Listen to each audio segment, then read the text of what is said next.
combate à violência contra a mulher e ao racismo e o esforço do Judiciário e do Legislativo mineiros na luta contra esses crimes são os temas deste Via Justiça. Hoje, com a juíza do Tribunal de Justiça de Minas Gerais, Daniela Cunha Pereira, integrante da Coordenadoria Amages Mulheres da Associação dos Magistrados Mineiros, e a deputada estadual Leninha, primeira mulher a ocupar o cargo de primeira vice-presidente da Assembleia Legislativa de Minas Gerais. Vamos começar falando sobre violência de gênero. Segundo o último Anuário Brasileiro de Segurança Pública, Minas lidera o número de feminicídios no país. Como que as senhoras veem isso? Por que Minas é líder nesse ranking, deputada? Bom, eu queria cumprimentar os que acompanham a TV Assembleia, a TV Justiça, Via Justiça, e esse é um tema muito importante. Agradecer pelo convite. Bom, nós ocupamos vergonhosamente o ranqueamento nacional do estado que mais pratica violência contra nós, feminicídio, misoginia, enfim. Eu creio que falta ainda uma articulação melhor entre todas as forças, formando uma grande rede de enfrentamento a esse quadro. Eu creio que há muitas iniciativas importantes, não só da magistratura, do legislativo, do executivo, da sociedade civil, mas eu creio que é fundamental que a gente se una em torno desse foco que é, de fato, reduzir esses números em Minas Gerais, apesar de tudo que a gente tem feito, mas ainda é pouco para a gente enfrentar essa situação. Segundo o Anuário de Segurança Pública, foram 154 assassinatos de mulheres em Minas Gerais por questões de gênero entre 2021 e 2022. Doutora Daniela, em 2023, será que o Estado vai permanecer nessa trágica liderança? Bom, nós esperamos que não, e não apenas esperamos, mas nós trabalhamos para isso. Inclusive, nesse sentido, é muito importante saber que nós temos na Assembleia deputadas, como a deputada Leninha, que estão empenhadas em combater esse grave problema. E como ela disse, esse combate é necessariamente feito em rede. O combate à violência contra a mulher, ele necessita de atuação em rede. Então a gente precisa, mais do que nunca, sentar para dialogar, para estabelecer protocolos e ações conjuntas. Inclusive, essa é a determinação da Lei Maria da Penha. É um grande desafio que a gente tem, que a gente espera que em 2023 seja vencido. Deputada, quando a senhora tomou posse para este segundo mandato, a senhora defendeu um pacto contra o feminicídio em Minas. O que a senhora propõe? Como ele deve acontecer? Bom, é importante que a violência acontece no município, nas comunidades. Então nós precisamos pensar em ações orquestradas a partir desse diálogo com os prefeitos, com os gestores, enfim, para que lá onde a violência acontece, a gente possa ter equipamentos públicos de prevenção. Nós estamos falando não só da Delegacia da Mulher, mas todo um trabalho que eu creio que tanto o tribunal quanto Defensoria Pública, universidade, nós estamos falando de no município a gente constituir essa rede, que a doutora também concorda comigo que é fundamental. Nós só vamos, de fato, ter números cada vez menores dessa violência contra nós quando a ação local for eficiente e efetiva. Então, não basta o Estado querer fazer de forma centralizada, é importante centralizar algumas ações, mas é fundamental descentralizar para que os municípios possam ter metas claras. Olha só, imagine o município falar assim, não, a nossa meta é a gente reduzir em 50% o feminicídio esse ano. A gente quer ter um município de 0% de feminicídio. Então tem que ter meta clara, mas também tem que ter política pública, investimento, orçamento, para a gente conseguir fazer o que a gente deseja. Doutora Daniela, como que o Judiciário, nesse momento, atua para fortalecer a rede de proteção a essas mulheres vítimas de violência doméstica? O papel do Judiciário ele é fundamental, inclusive porque pela Lei Maria da Penha, conforme eu já disse, eu faço questão muito de trazer a Lei Maria da Penha, porque a gente pensa nela sempre como um diploma que trata do aspecto penal, de medida protetiva. Mas ela estabelece, na sua maioria, muitas ações que são integradas e que tratam de outros aspectos. A Lei Maria da Penha determina essa atuação em rede e o juiz como integrante dessa rede. É muito importante que os colegas nas suas comarcas sejam os coordenadores dessas redes, atuem nessas redes como esse elemento que vai trazer essa participação para além do julgamento dos processos. Então, o juiz que trabalha com violência doméstica e familiar, para além de julgar os processos, ele tem que atuar como articulador dessa rede de atendimento, buscando sempre essa capacitação. O Tribunal de Justiça no ano passado fez formações nesse sentido, mas é uma formação que tem que ser permanente, de todos os atores da rede. A senhora foi juíza de violência doméstica em Ibirité. Durante 13 anos. Eu fui durante 13 anos entre duas comarcas, Ouro Branco e nos últimos 8 anos em Ibirité. Como que foi essa experiência em termos dessa rede? É uma experiência absolutamente transformadora. Ninguém trabalha numa área dessa e e não tem um impacto disso muito grande em termos de conscientização, porque é algo muito duro e muito sério, muito importante. E lá a gente conseguiu, com o apoio, conforme a deputada falou, do município, que é fundamental, Ministério Público, Defensoria, OAB, todo mundo trabalhando em conjunto, conseguindo articular, e o Estado, que lá a gente tinha a participação também do governo estadual, articular um atendimento que fosse mais efetivo. Foi uma experiência muito boa, mas, repito, feita sempre em conjunto, sem soberania de ninguém, todo mundo trabalhando junto e de mãos dadas. A Assembleia Legislativa de Minas Gerais impulsou em fevereiro a maior bancada feminina de sua história. 15 deputadas foram eleitas. Eu pergunto para a senhora, deputada Leninha, como unir a bancada nessa luta em meio a alinhamentos ideológicos diferentes? Uma boa pergunta, olha só. Eu era líder de bancada feminina na legislatura passada, inclusive no final de 2021 foi criada a Procuradoria da Mulher na Assembleia e criada também a bancada feminina, da qual eu tive a honra de ser a líder. Nós pensamos o seguinte: esse debate da violência contra nós, do fim do feminicídio, não é um debate partidário, não é um debate das bandeiras, das religiões, é um debate da vida da humanidade. Então, o que nos une, nós vamos juntas, as mulheres da Assembleia. E é essa a nossa perspectiva também nessa nova legislatura. Trazer as mulheres que são de partidos completamente antagônicos ao nosso, mas o que nos une é porque elas também estão com a gente pelo fim da violência contra nós. Então nós estamos entendendo que aquilo que nos une, a gente vai andar juntas, e as pautas que nós somos divergentes, cada um tem a sua independência, autonomia e liberdade para tocá-la. Então, sair de 9, 10 parlamentares para 15, quer dizer, a maior bancada da história do Parlamento Mineiro, revela o quanto a sociedade também nos quer nesse espaço para não só denunciar, mas propor políticas para nós. Quem melhor fala sobre a violência que nós sofremos são as mulheres. Quando a gente fala... se vai falar sobre nós, nós temos que estar juntas. E é lógico que a política tem que falar sobre nós, com a nossa presença e nossa participação.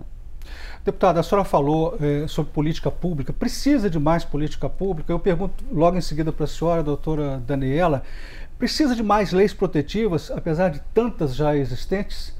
Vamos falar, senhora, política pública. O que precisa de política pública? Eu creio que a Lei Maria da Penha foi um avanço, mas a gente ficou muito preso em alguns capítulos da lei, e a gente não avançou em propostas mais ousadas. Aqui na Assembleia, nós votamos, Lei Maria da Penha vai à escola. Porque a gente quer, desde a fase de formação da criança, que ela reforce essa coisa do respeito ao gênero, à diversidade, o direito humano, que a gente pudesse educá-las para um futuro onde a gente não pudesse conviver com essa atrocidade que é o feminicídio. Mas nós precisamos também avançar na questão de política pública de geração de emprego e renda. As mulheres estão colocadas em condição de subalternidade, muitas vezes porque elas não têm condições de sair daquela situação de violência. Permanecem ali até serem assassinadas. Então nós estamos falando de política pública de prevenção, que é fundamental, envolvendo inclusive os homens, né, os agressores, nós vamos dizer assim, que grande parte dos crimes contra nós são praticados pelos homens. Então nós precisamos fazer um processo importante na sociedade, não só de convencimento do respeito à vida, mas acima de tudo eu creio que a gente precisa ter mais punição. A doutora Daniela pode falar melhor do que isso, do ponto de vista, né, do judiciário, o que se pode avançar, mas da política pública nós precisamos de programas melhores da saúde da mulher, de geração de trabalho e renda, de programas, nós estamos falando de segurança. Quantas mulheres, às vezes, o ônibus na periferia à noite não vai até um determinado ponto, elas são sujeitas a caminharem, né, em ruas escuras, sujeitas a violências. Então nós precisamos avançar muito nessa política que a gente quer construir com elas. Sim, eu gostaria que a senhora comentasse, doutora Daniela, essa fala da deputada, inclusive explicando também com tantas leis, né, e como que explica o feminicídio crescente. Quem nos dera se lei resolvesse os problemas sociais, né? A gente seria bastante fácil, promulga uma lei e o problema está resolvido. Lamentavelmente, a lei é apenas um dos instrumentos que a gente tem para tratar de certas causas e ela tem muitos limites. Muitos limites. No caso específico, você iniciou perguntando se a gente precisaria de mais lei. Eu, pessoalmente, não acho que a gente precisa de mais leis. A Lei Maria da Penha é uma lei muito boa, reconhecida internacionalmente como uma das melhores do mundo. O que a gente precisa é cumprir a Lei Maria da Penha, inclusive nessa parte que a deputada mencionou, de levar essa formação em gênero nas escolas, que tem previsão na Lei Maria da Penha de que isso seja feito por todos os entes federativos. E a gente precisa de formação e capacitação para que os operadores do direito, falando aí da minha área, saibam aplicar essa lei com perspectiva de gênero. Que não adianta você ter uma lei se na hora de aplicá-la você fica preso a estereótipos de gênero que são prejudiciais às mulheres. E também perspectiva racial, porque as mulheres negras são as maiores vítimas de violência doméstica e as maiores vítimas de feminicídio. Nos últimos anos, o feminicídio de mulheres negras aumentou e de mulheres brancas diminuiu. Então, se a gente não levar todas essas questões na hora de interpretar e aplicar essas leis, ela não vai realmente surtir o efeito esperado. E, por exemplo, sobre a questão de punitivismo, eu acho que é uma questão que a gente tem que se fazer enquanto sociedade. A gente está aumentando as penas. O feminicídio foi uma causa de aumento de pena, é uma causa de aumento de pena. Isso tem resultado em diminuição desses índices? A gente tem que se perguntar, a partir de estudos e pesquisas, se isso é uma solução ou não. A resposta é que isso isoladamente não resolve o nosso problema. Lamentavelmente, quem dera resolvesse. Eu queria que a senhora falasse sobre essa estatística, né, em relação à violência, especificamente contra a mulher negra. Então, é um desafio para todos nós na sociedade, porque o racismo é algo tão presente nos últimos anos, né? Nós estamos falando que, infelizmente, no último período no Brasil, esse racismo que não era tão explícito, ele ficou explícito às pessoas, apesar de tudo que a gente avançou, né, através do Supremo de crime, né, cometer racismo no Brasil, mas mesmo assim, quer dizer, é uma situação muito lamentável. O que agrava isso, porque nós mulheres pretas, né, faveladas, das quebradas, periferias, a maioria das vezes não tem uma oportunidade para formação, capacitação, não tem política pública que ajude a sair dessa condição, né, de um ambiente de violência, de oportunidades na sociedade. Ainda há um racismo muito grande no estereótipo da beleza, né? Muitas mulheres negras muitas vezes se viram, né, preterida numa oportunidade de trabalho pela cor da pele, pela textura do cabelo. Então, você tem todo um conceito para ir desconstruindo na sociedade que recai sobre a mulher negra isso, periférica, sem estudos, sem capacitações, às vezes sem informação, com muitos filhos, enfim. Então, há uma tendência na sociedade, por falta de política pública específica para nós mulheres negras, de oportunidades. Por isso que é fundamental, quando a gente discute lei de cotas, por exemplo, é uma reparação que o Estado brasileiro, que nunca reparou pela escravidão que ele colocou a nossa população nesse tempo todo, e as pessoas questionam. Então, existe isso para ser reparado. Então, tem que haver políticas específicas, não só de cotas, de formação, capacitação, inclusive de vagas de trabalho, né? A gente pode olhar que nas grandes corporações, você pode contar a quantidade de pessoas negras que estão ali ocupando um cargo. Então, nós precisamos avançar muito e construir muitas pontes para isso. Para a gente fechar esse bloco, doutora Daniela, pergunta específica para a senhora. A senhora foi idealizadora e fundadora do Instituto Viva, que é uma associação sem fins lucrativos constituída para o fortalecimento e a emancipação de mulheres em situação de violência.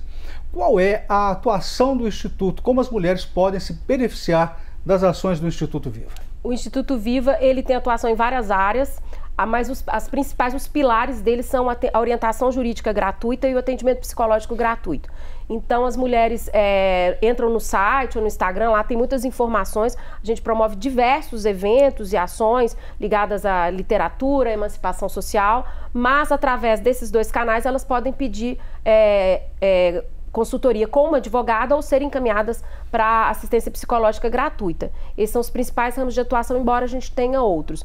Isso partiu da gente perceber que existe uma carência muito grande nessa área, inclusive de informação jurídica, porque a falta de informação jurídica também prejudica muito essas mulheres. O agressor frequentemente usa essa falta de informação como um elemento de violência psicológica, dizendo, por exemplo, se você sair de casa, você vai perder a guarda dos filhos, você vai ficar sem nada, ninguém vai acreditar em você, você não tem direito a isso. Então, quando a mulher tem acesso a esse tipo de informação, isso também pode ser um elemento para fortalecê-la no rompimento do ciclo da violência. Eu gostaria que a senhora desse o endereço eletrônico, né, do Instituto. É vivainstituto.org.br ou @vivainstituto. Só tem em termos de internet, né? Sim, os atendimentos, por exemplo, psicológicos são presenciais e os atendimentos com as advogadas são virtuais ou presenciais, dependendo do caso. Mas o primeiro contato com o Instituto é feito por meio eletrônico. Nós vamos fazer um rápido intervalo. Voltamos em instantes com Via Justiça.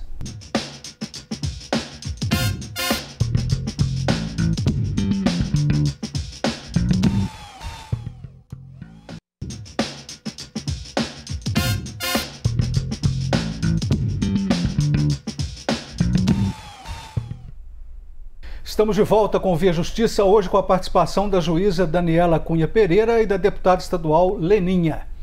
Doutora Daniela, a Associação dos Magistrados Mineiros AMAGES vai lançar o prêmio AMAGES Mulheres.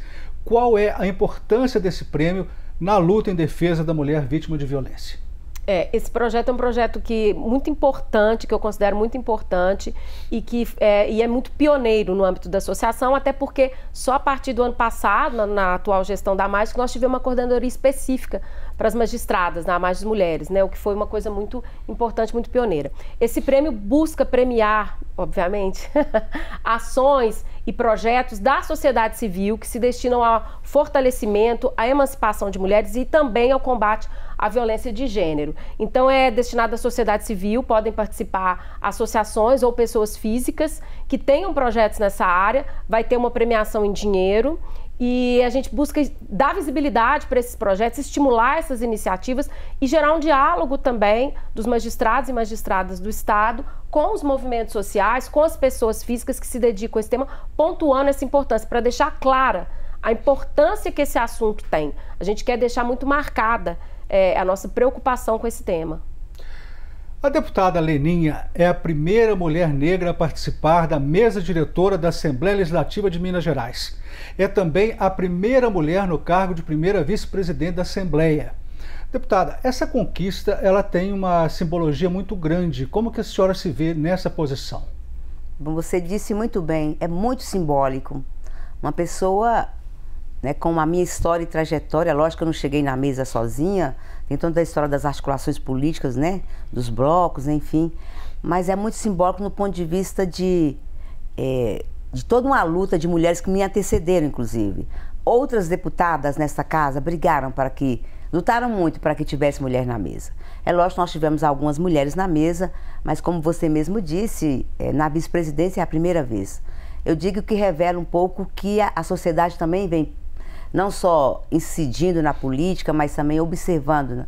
Nós podemos estar nesses lugares, nós temos muita contribuição a dar. Então, como eu disse, a história de escravidão no Brasil, uma história de negação, de apagamento da nossa história, da nossa memória. Então é simbólico porque eu quero de fato representar essas vozes silenciadas, dos guetos, das periferias, das comunidades rurais. Então é muita responsabilidade, mas ao mesmo tempo é uma alegria, uma honra de estar neste lugar representando o nosso povo negro, né, de Minas Gerais, as mulheres, os jovens, enfim. Nós estamos falando de várias categorias, né, de pessoas, dos povos tradicionais, quilombolas, indígenas, enfim. É muito simbólico, muita responsabilidade, muita honra, mas ao mesmo tempo é o desafio da gente ir rompendo barreiras em trincheiras tão pouco tratada na casa. A violência de gênero contra nós é algo na política que a gente vem discutindo. A violência de gênero contra mulheres negras também é algo que a gente vem discutindo. Então eu espero que a minha presença possa avançar no regimento interno para proibir qualquer tipo de violência de política de gênero, para proibir também cada vez mais atitudes racistas. Então eu quero que a partir da Assembleia a gente possa constituir um pacto, né, de respeito à vida, de respeito à vida do povo negro, respeito às mulheres e, acima de tudo, fazer isso com isso chegue na sociedade, também reforçando o que o Judiciário já faz, né, reforçando também outras iniciativas, né, de outras organizações em Minas Gerais. Doutora Daniela, eu gostaria que a senhora comentasse, né, essa eleição da deputada, essa posição de primeira vice-presidente da casa em toda a história, né, da Assembleia de Minas, nesse momento. Demorou muito para acontecer, não? Não, antes de mais nada, eu queria parabenizar a deputada, porque isso é um feito imenso, é um feito literalmente histórico, que vai entrar para a história do Estado de Minas Gerais. A senhora está de parabéns. Obrigada. É muito bom ver mulheres nesses lugares, mas é pouco. O que a gente quer é muito mais do que isso. Até porque eu gosto sempre de deixar claro que os assuntos ligados às mulheres e às questões raciais, elas são tratadas às vezes como assuntos de nicho, como se a causa das mulheres ou das pessoas negras só interessasse as mulheres e as pessoas negras. Na verdade, essas são causas de todos. Isso tem que ser colocado no nosso país como prioridade para todas as pessoas, porque quando a gente defende as mulheres, a gente não está só defendendo as mulheres. Quando a gente defende as pessoas negras, a gente não está só defendendo as pessoas pessoas negras. A gente está defendendo toda a sociedade, a gente está defendendo a maternidade, a gente está defendendo justiça social, a gente está defendendo o cumprimento dos dispositivos e princípios constitucionais. Então a gente precisa abrir isso para deixar claro para as pessoas que essa luta não é uma luta de nicho, é uma luta universal que tem que ser de todos. Então eu acho que é histórico, eu acho maravilhoso, eu aplaudo, eu parabenizo, mas eu acho que é pouco, porque a gente tem que avançar muito mais para que isso deixe de ser uma exceção e passe a ser algo absolutamente corriqueiro na nossa história. Deputada, a conquista, né, de posições políticas importantes pelas mulheres negras, ela contribui, na visão da senhora, até que ponto no combate ao racismo no país? Bom, eu creio que a nossa presença, os nossos corpos presentes nesse espaço já mostra para a sociedade que nós precisamos romper com essa história de que só homens brancos endinheirados que devem, com herança, que devem ocupar a política. E na nossa avaliação, né, a fotografia ela é importante, a cena que a gente passa para a sociedade. Quando uma mulher da periferia negra me vê sentada junto com tantos homens para fazer o debate sobre economia, inclusive, a gente quer discutir saúde da mulher, oportunidade de trabalho e renda, mas a gente quer discutir também orçamento, recursos, né, porque também é isso que às vezes acontece, a gente ocupa esses espaços só com alguns temas que são caros para nós, importantes, mas a gente não quer reduzir nosso debate nesses temas. Então, eu penso que abre as portas, oportunidades, mobiliza, sensibiliza outras mulheres e, como disse a doutora Daniela, nós estamos chegando para ficar, nós estamos chegando para ampliar esse espaço nosso de participação, seja lá no judiciário, seja lá no executivo, né? Nós estamos falando dos espaços de poderes que nós estamos chegando para ocupar. Então, eu penso que isso pode mobilizar, pode chamar a atenção de outras mulheres, mulheres mais jovens, que é importante também a gente colocar as mulheres jovens também nesse debate da política e da participação nesses espaços de poder. Doutora Daniela, a senhora acha que as mulheres elas estão ocupando mais cargos de poder, estão mais dispostas a participar da vida pública e no judiciário, como a senhora avalia hoje a participação feminina? Eu acho que a participação feminina é comprovadamente, de acordo com as pesquisas do CNJ, ainda muito baixa. A gente já aumentou muito a participação nos primeiro grau de jurisdição, né, nos juízes de primeiro grau, mas nos cargos diretivos e nos tribunais é uma participação ainda extremamente tímida. E a gente enfrenta muitas barreiras, que vão desde barreiras sociais, ligadas ao fato de dupla e tripla jornada, aos papéis sociais das mulheres, aos estereótipos, ao preconceito, quanto barreiras efetivas, né? Então a gente enfrenta todo tipo de barreira. Então a participação nossa, embora seja crescente, ela ainda é muito baixa. E a gente precisa trabalhar isso urgentemente, porque, inclusive, os estudos feitos em empresas e em instituições públicas demonstram que essa diversidade é muito boa para as instituições. Eu volto a bater nesse ponto, não é, e que a deputada falou, não pode ser uma questão de nicho. Quando as empresas, por exemplo, têm quadros mais diversos, os resultados que elas apresentam são melhores. Então a gente acredita também, tem certeza, na verdade, que quanto mais mulheres tiverem acesso a esses espaços, isso vai se reverter em bem da população, no caso do judiciário, do jurisdicionado e da própria instituição. Deputada, como que a sociedade está respondendo aos esforços contra a violência de gênero e contra o racismo? Uma coisa é a fala, é o debate, é o teórico, né? Ninguém fala que é a favor de violência contra nós, ninguém fala. Então, o que a sociedade, de modo geral, se posiciona teoricamente, que é contra. Mas, infelizmente, o que a sociedade, na prática, tem se revelado é que tem feito muito pouco. Quando eu falo a sociedade, principalmente eu estou falando de gestores públicos, nós estamos falando que é uma responsabilidade de todos nós. Por isso, quando eu digo que um município se colocar como prioridade violência zero com as mulheres da minha cidade, é lógico que a partir daí vai desencadear várias ações, né, de formação, de prevenção, de ações práticas e investimento público. As pessoas querem fazer, são obras assim, asfalto, prédio. Não é que isso não seja importante, isso é muito importante, mas eu sempre digo que o maior patrimônio de um lugar são as pessoas e elas merecem ser melhores cuidadas. E nesse caso, as mulheres do lugar, as mulheres negras, periféricas, sem oportunidade, merecem um foco. Então eu penso que a luta no orçamento é para isso, porque inclusive sem recurso público a gente não consegue fazer uma política mais robusta de combate à violência contra nós. Estamos chegando ao final do programa, vamos para as considerações finais. Doutora Daniela, quais as dificuldades destas lutas, né, contra a violência de gênero, contra o racismo e quais são as perspectivas sobre esses temas?